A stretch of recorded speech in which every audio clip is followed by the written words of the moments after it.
शहर की लुगाई गांव को आई। मधु शहर में रहने वाली पढ़ी लिखी मॉडर्न लड़की है। वो और पवन साथ कॉलेज में पढ़ते थे। धीरे धीरे उन दोनों में प्यार हो गया। पर पवन गांव में रहने वाला एक साधारण सा लड़का है। मधु के पिता हमेशा उसे ये बात कहकर ताना देते हैं। तुम वहां गांव में कैसे एडजस्ट करोगी? शादी करके तुम गांव तो चली जाओगी, पर अपनी सारी मॉडर्न सोच और चीजें यहाँ शहर में ही रख कर जाना। ये सुनकर मधु को बहुत गुस्सा आता है। तो क्या हुआ अगर वो लोग गांव के हैं? मैं वहां जाकर उस घर को बिल्कुल शहर की तरह बना दूंगी।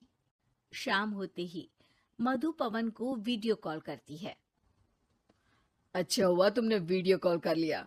हाँ, मैं तुम्हें आज अपनी माँ से मिलाता हूँ। अरे बिट्टू, क्या कर रहा है? ये क्या है? दूर करना इस टुनटुने को। जाने कौन दिख रहा है इसमें तो। अरे माँ, आपकी बहू का वीडियो कॉल है। आप इसमें अपनी बहू से आमने सामने बात कर सकती हैं। नमस्ते माँ जी, कैसी हैं आप? अरे जका, ये बहू ने अपने कानों में क्या लगाया है? जका से झुमके हैं। झुमके नहीं माँ जी, इन्हें ईयरफोन्स कहते हैं। इससे सामने वाले की आवाज और अच्छे से आती है। मैं आपको भी ला कर दूंगी।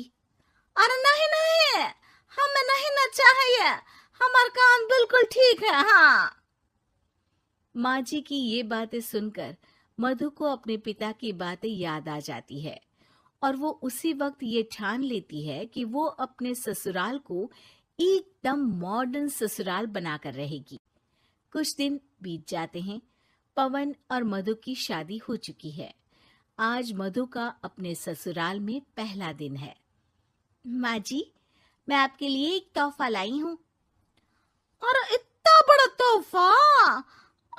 अरे कहाँ लाई है रे इस बड़े से बक्से में? मधु बॉक्स खोलती है। ये क्या है? ये वैक्यूम क्लीनर है।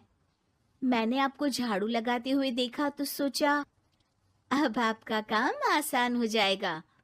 अरे वाह बहू वाह, तूने मुझे झाड़ू लगाते हुए देखा तो तू मेरा हाथ से झाड़ू लेकर खुद भी तो लगा सकती थी ना। पर नहीं, तूने तो जे मशीन लाकर मेरे हाथ में दे दी कि यह काम हमेशा मैं ही करूं। ये आजकल की शहरी छोरियां बिल्कुल नहीं बदलेगी। मधु को मन ही मन गुस्सा आता है, पर फिर भी अपना गुस्सा भूलकर मधु माँ जी को वैक्यूम क्लीनर इस्तेमाल करना सिखाती है। अगले दिन मधु सुबह उठती है तो ये आंगन में से कैसी आवाजें आ रही हैं? मधु दौड़ती दौड़ती आंगन में जाती है और देखते ही चौंक जाती है। अरे माँ जी, ये आप क्या कर रही हैं? और वो कहा है ना, सुबह मैं जब कुएं से पानी निकाल रही थी तो मेरे कान की बाली उसमें गिर गई थी। तो ये तेरा वैक्यूम ना सारी चीजें अपनी तरफ खींच लेता है ना, तो मेरी बाली भी तो निकाल ही देगा। उसी की कोशिश कर रही हूँ, पर न जाने क्यों अब ये चालू ही नहीं हो रही तेरी मशीन। अब वो चालू होगी भी नहीं। पर अब कुएं में से पानी निकाल क्यों रही थी? अरे कमाल करती हो ना बहू। पीने के लिए पानी क्या तेरे मायके से लाऊं मैं? अरे कुएं से ही तो निकालना पड़ता है। हाँ, पीने के लिए पानी, और वो भी कुएं से। मधु दिमाग लगाती है और थोड़ी ही देर में घर में वाटर प्यूरिफायर लगवा देती है। ये देखिए माँ जी, इसमें बस एक बार पानी भर देंगे तो नल में पानी साफ होकर बाहर आएगा। अरे वाह रे बहू, ये तो बहुत ही बढ़िया चीज है। रात हो जाती है। मधु जैसे ही प्यूरिफायर का नल चालू करती है तो वो अचानक से फट जाता है और सब जगह पानी पानी हो जाता है। अरे ये क्या हुआ? ये क्या हो गया?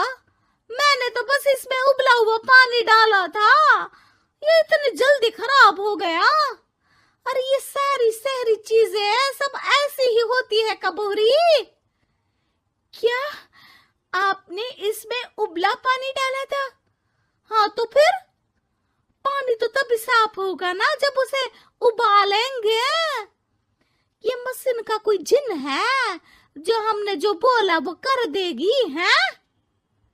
मधु को बहुत गुस्सा आता है। इस तरह तो मेरा अपने ससुराल को मॉडर्न बनाने का सपना अधूरा ही रह जाएगा। नहीं, मैं इस तरह से हार नहीं मान सकती। थोड़े ही दिन में मधु पूरे किचन को मॉड्यूलर किचन में बदल देती है। अरे वाह बहुआ, इतनी सारी अलमारियां! माँ जी मॉड्यूलर किचन देखकर बहुत उत्सुक हो जाती है। ये बक्सा का है। बहू ने शायद गलती से इसे यहाँ रसोई में रख दिया है, पर है तो ये बहुत ही बढ़िया। अगले दिन सुबह, अरे मायरी क्या हो गया? मैं तो बर्बाद हो गई। मेरी सारी पूंजी जलकर राख हो गई। हे राम, अब मैं क्या करूं? माँ जी की रोने की आवाज सुनकर मधु दौड़ी दौड़ी किचन में आती है और इतना धुआं देखकर घबरा जाती है।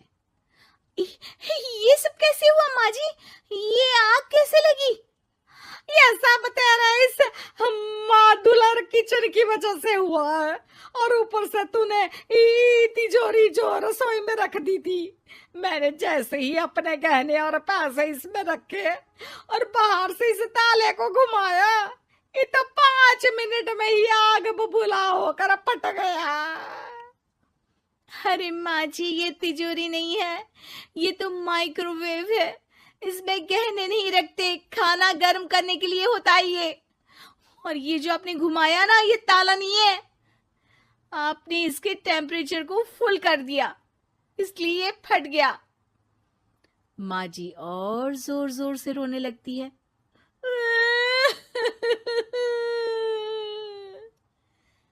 मधु सर पीट लेती है और कसम खाती है कि अब ससुराल को मॉडर्न बनाने की कोई कोशिश नहीं करेगी। मुझे माफ कर दीजिए माँ जी, आप जैसी हैं वैसी ही ठीक है। मधु को अपने पिता की कही बात याद आ जाती है और मधु वापस घर और किचन को पहले जैसा ही कर देती है। सास की बीमारी। शादी के ठीक बाद नेहा की सास की तबीयत बहुत खराब हो गई। बताइए क्या हुआ है आपको? बेटे की शादी थी तो थकान हो गई, मौसम बदल रहा है तो जुकाम और बुखार हो गया, ऊपर से बहू के घर का खाना पता नहीं कैसा था कि पेट भी खराब हो गया। खाना तो बहुत बढ़िया था डॉक्टर साहब, सारे रिश्तेदार तारीफ कर रहे थे। रोहित की माँ इतनी कमजोर है कि जरा से में बीमार पड़ जाती है। डॉक्टर साहब आप सारी जांच करके देखिए, मुझे ऐसी क्या बीमारी है कि मेरी तबीयत ठीक ही नहीं रहती। फिलहाल तो ज्यादा कुछ नहीं है, पहले आपके जुकाम बुखार और पेट का इलाज कर लेते हैं, फिर बाकी के टेस्ट करवा लेंगे। अभी आप ये दवाइयाँ ले आइए। पिताजी, मैं डॉक्टर साहब को छोड़कर और दवाइयाँ लेकर आता हूँ। माँ जी तो बीमार थी, इसलिए नेहा ने किचन संभाल लिया। माँ जी, अब आपकी तबीयत कैसी है?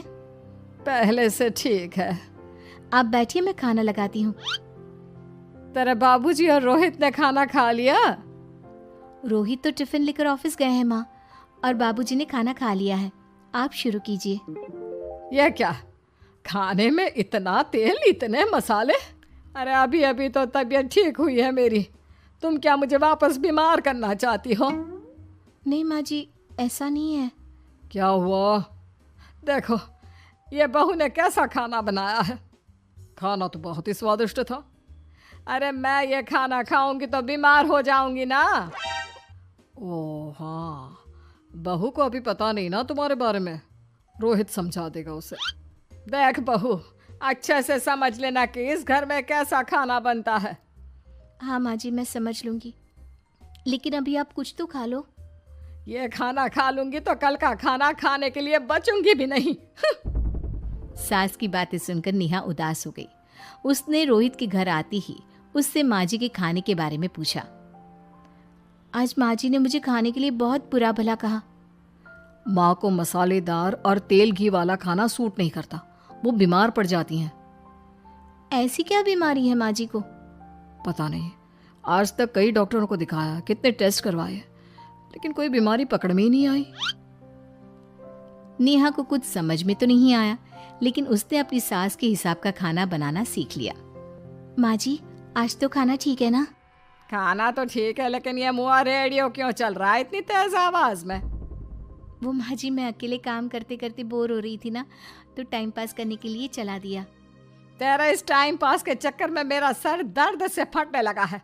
तेज आवाज से मुझे माइग्रेन हो जाता है। सॉरी माँ जी, मुझे पता नहीं था। तो मैं जब तक सब पता चलेगा तब तक मैं तो भगवान के पास ही पहुंच जाऊंगी। नहीं नहीं, ऐसा मत कहिए ना माँ जी। अब मैं कहीं भूख से ही ना मर जाऊं। खाना मेरे कमरे में रख दो। बेचारी नेहा, उस दिन उसे बहुत दुख हुआ।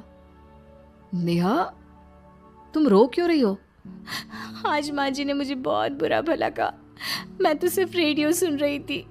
ओहो, तुम माँ की बातों का बुरा मत मानो। उन्हें तेज आवाज से सर दर्द होने लगता है, दर्द की वजह से बोल दिया होगा कुछ।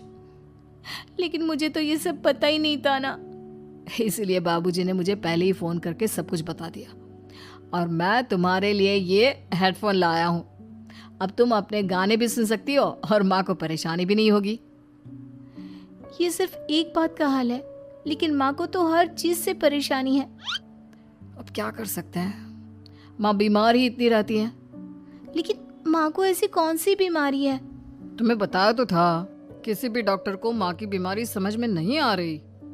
अब तुम भी ये सब सोचना छोड़ दो, ये हेडफोन लो और अपने पसंद के गाने सुनो। रोहित के गिफ्ट से नेहा की एक परेशानी तो दूर हो गई, लेकिन उसके मन में कई सवाल खड़े हो गए। आज मैं देर से उठाऊं या तुम जल्दी उठ गई? वो माँ जी को कल रात भर सर दर्द हुआ ना, तो जल्दी उठकर उनकी जगह मैंने पूजा कर दी। अरे वाह, आच, आच, हे भगवान, ये किसकी करामत है? ये तो माँ जी की आवाज है। चलो चल के देखते हैं। क्या हुआ माँ? आच, ये घर में गुलाब कौन लाया? मुझे नहीं पता, मैं तो अभी उठाऊं। माँ जी, आप कल रात भर सो नहीं पाई, तो मैंने जल्दी उठकर पूजा पाठ किया। घर में फूल नहीं थे ना, तो मैं बाजार से गुलाब के फूल ले आई। नेहा, माँ को गुलाब के फूल की एलर्जी है। अब मुझे ये कैसे पता होगा? अच्छा, तुझे कुछ पता नहीं तो तू वही काम क्यों करती है जिससे मेरी तबीयत खराब हो जाए? रोहित के बाबूजी, ये बहू मेरी जान लेना चाहती है। माँ जी, मुझे ऐसा करके क्या मिलेगा? वो तो तुझे ही पता, लेकिन कुछ तो है। रोहित की माँ, बस करो, बेचारी बहू को कुछ पता ही नहीं है, बस इसलिए उससे गलती हो जाती है। जाओ तुम कमरे में। बहू, तुम रोहित की माँ का बुरा मत मानो, वो अपनी बीमारियों से इतनी परेशान है कि उल्टा सीधा बोल देती है। नहीं नहीं बाबूजी, मुझे बुरा नहीं लग रहा, मुझे चिंता हो रही है माँ जी की बीमारी की। ये बताइए कि माँ जी को ऐसी प्रॉब्लम्स कब से होने लगी? शादी के 6-7 महीने बाद से। बाबूजी, तब घर का माहौल कैसा था? अरे भरा पूरा परिवार था। मेरे बाबूजी, माँ, काका, काकी, मेरे दोनों बड़े भाई, दोनों भाभियाँ, दोनों के 2-2 बच्चे हैं, एक छोटा भाई और एक बहन, सब साथ रहते थे। इतना बड़ा परिवार? हाँ, मैं जब 10 साल का हुआ ना, तब पापा का ट्रांसफर यहाँ हुआ। उसके पहले तक तो हमारी जॉइंट फैमिली ही थी। और माँ जी किस चीज से बीमार पड़ जाती हैं? जब तेज गर्मी हो, ठंड हो या ज्यादा बरसात हो जाए। जब माँ ज्यादा थक जाए, जैसे दिवाली पर घर की सफाई या कोई फंक्शन हो, या ज्यादा मेहमानों के आने से घर का काम बढ़ जाए। तेज म्यूजिक, तेज लाइट या ऐसे कोई तेज स्मेल आ जाए। तो माँ जी की ये बीमारी ठीक हो सकती है। कैसे? सब पता चल जाएगा। आप कल माँ जी की टेस्ट रिपोर्ट लेने जाने वाले हो ना? हाँ। तो सुनिए क्या करना है। अगले दिन रोहित माँ जी की रिपोर्ट्स लेकर आता है। माँ, बाबूजी, नेहा।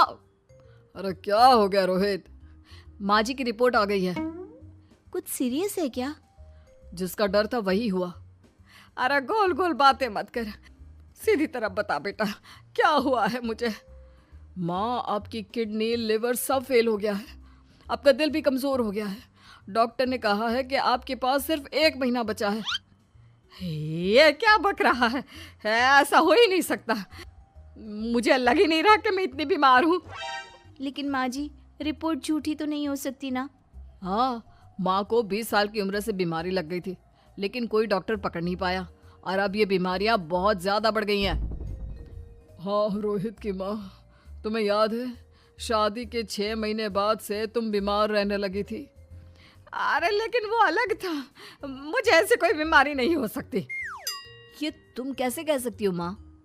हाँ, तुम उस वक्त बीमार पड़ी थी ना, और अब डॉक्टर भी यही कह रहे हैं, तो सच ही तो होगा। और आप तभी से बीमारी तो रहती आई हैं।